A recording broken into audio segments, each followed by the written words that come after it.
Long story short, I was in a car accident. The other driver did a hit and run. Sentencing is taking a lot longer than I expected, but my lawyer said he's probably going to have to do a lot of community service. I ended up needing physical therapy. I had a brain injury and my neuro said that I would have some challenges. I am in PT. One of the things they said I would face is differences in mood and behavior. I haven't been moodier. In fact, my friends and family say I'm basically the same as before but a little slow to get things. But the thing is, I don't love my husband anymore. He feels like a stranger to me. It's not like I'm amnesiac, but I don't feel connected to the memories I have with him. I don't know why I loved him so much. Yes, he's attractive, but he's boring and expects me to worship him. He's also obnoxious and self-obsessed. I feel like I was the one dragging the relationship in the past. I felt like past me was way more in love with him than he was with me. And objectively, I don't know why I should care about him. I don't want to go on dates with him or hang around or do whatever I used to do with him. I've told him I feel a bit disconnected with my memories and past emotions, but I haven't told him that I don't love him anymore.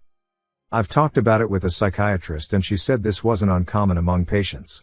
I told my friend and she insisted I should tell him how I feel honestly. Honestly, I may not like my husband, but I feel like that would be cruel. Wibta for telling my husband I don't love him after my TBI? Editor's note: TBI is traumatic brain injury. Update. I talked with my husband. I don't want to hurt his feelings and I wanted to fall back in love with him. I sat him down and told him that I felt disconnected from my own emotions and past with him, that my memories with him like I was reliving a movie, not my own life. He guessed that I wasn't in love with him and he sobbed and begged me not to leave him. It was heartbreaking and I reassured him that I wasn't going anywhere. I wanted to build up my emotions again and reconnect with my past memories about him. So we decided I would go back to the doctors to figure out how I can do that, and in the meantime, we would go on dates where he was trying to win me over again. Some have asked me what kind of behaviors I didn't like. When I was in the hospital, he would always crawl into bed and cram me into the corner. At our date, he talked through the entire movie and had his flash on when he was taking pictures of me. I didn't ask him to take pictures, he just likes taking ugly pictures of me. He complains a lot. When we were at the restaurant, he kept complaining about the food he ordered to the waiter. He pokes me a lot. He also whines. And he made me eat dessert even if I don't want to. And he never stops talking. But I focused on the bigger things. He's very attentive and affectionate towards me, he likes to buy me little gifts that he makes me try, and he was at my side the entire time even if he did get kicked out by the nurses for annoying them. I know I can rely on him to be there for me, which is the most important thing. At the end of the date, we actually slept together for the first time since my accident, which was less than a year ago, but it had been a couple months since I was cleared to have sex. We hadn't really been romantic and intimate, so it really did feel like I was with an annoying best friend, but I wanted to fall back in love with him. We used to be frequently intimate before my accident. This entire paragraph is very embarrassing to write, so please skip if you are like me and easily embarrassed by PDA. He's actually incredible and I swear I fell back in love with him for a few seconds. I honestly am much more inclined to ignore all of his annoying habits or even find them cute. We slept together in the morning too, and the second day of dating went a lot better. I'm not fully in love with him yet and I want to reforge the deeper connection because I know I loved him for a lot more and I do not want my affection for him resting solely on one thing. I've started a journal of all the things I like and love about him. Hopefully it gets filled soon. Edit. To answer a few questions I got, yes, it was a movie theater. The other moviegoers were not happy. This isn't new behavior. He always talked a lot and was in my personal space even before my accident. When I was recovering, the nurses kicked him out for annoying them, but they let him back in after a bit. Editor's note. This isn't a comment from the op, but one of the top voted comments. I found it had an interesting perspective, so wanted to add it here. Here's the thing. Everything you mentioned about him that really bothers you is all stuff that you'd never notice during the dating and courtship phase, and they're all things people sort of hide during those early days. The part where you're getting to know each other and all that happens when you're falling in love. These things you don't like, they're all a part of the man you love. But you forgot them all and are experiencing them fresh as if they are new. And you no longer have the larger context that they're small parts of the man you love. He isn't even aware they're so apparent to you, probably. In the early parts, we're all on our best behavior and somewhat nervous and guarded. But he's not at all, and why should he be? To him, you're his wife who he loves and nearly lost. He's just happy to have you, probably thrilled and more in love with you than ever. You're seeing all these imperfections in him, that are real and maybe never really bothered you before, because he's so comfortable around you that he's just himself. Because he loves you. Give him a really good, solid chance because it sounds like he's earned it and it sounds like he sure loves you. I hung up on my girlfriend because her mom was listening to our conversations. I'm upset. I, 18M, have been dating my girlfriend, 17F, for about 7 months.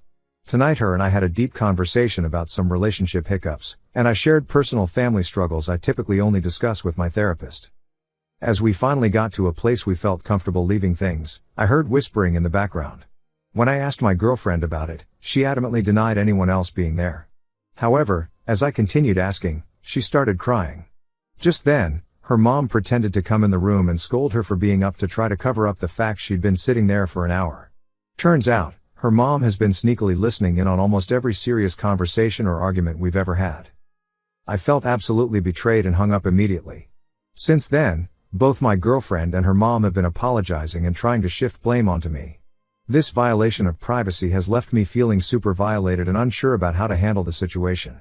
I do feel bad for hanging up so abruptly, but I just didn't know how to process what was going on. Am I the a-hole for hanging up on my girlfriend after discovering her mom was spying during our personal conversations? Any guidance on navigating this situation would be greatly appreciated. Edit: I woke up an hour ago and watched all the comments come in while eating a whole-ass margarita pizza. Thank you all for your advice and opinions. To provide more context. Throughout our relationship, my girlfriend has often joked about how her mom can get any information from her. However, I've witnessed firsthand how true this is lately. I've also noticed that my girlfriend doesn't respect privacy, claiming she needs a confidant because my situations are too much for her mentally, but then her mom knows everything I share in confidence. I also have tried not talking to her, but she pushes every time. Because of this, I've become extremely cautious about sharing personal details. They're both very religious, and while I share the same beliefs, it's been a contentious issue in our relationship. Her mom has used religion to justify intruding on my personal life, citing the need to guide me if I'm sinning. My own family life has been challenging. I had to move out at 18 to escape. I talked to my own mother about all of this and her response was to say that it was not the worst thing and I was overreacting, which is why I felt like posting. Her mom has expressed that she sees me as part of her family, which has led to her trying to control various aspects of my life, like dictating when I can drink coffee or imposing a bedtime.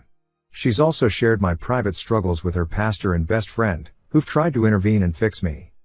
I deeply care for my partner, but I can't envision a future where her mother's involvement is so intense in our lives.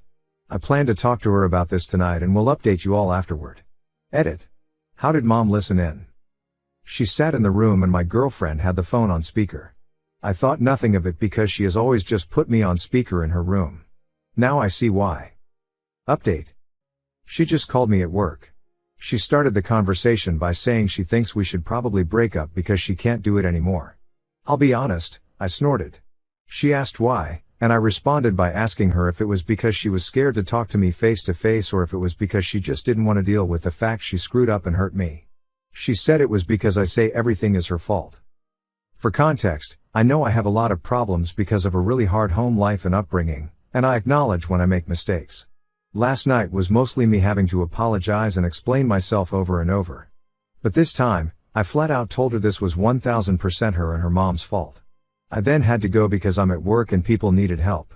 I then got the text saying things like, "I guess this is all my fault and I deserve to sit in my consequences apparently." She wants me to come to her house after work to sort things out. I think I am gonna see if we can meet alone in a public place to ensure privacy. I'll update after that. Final update.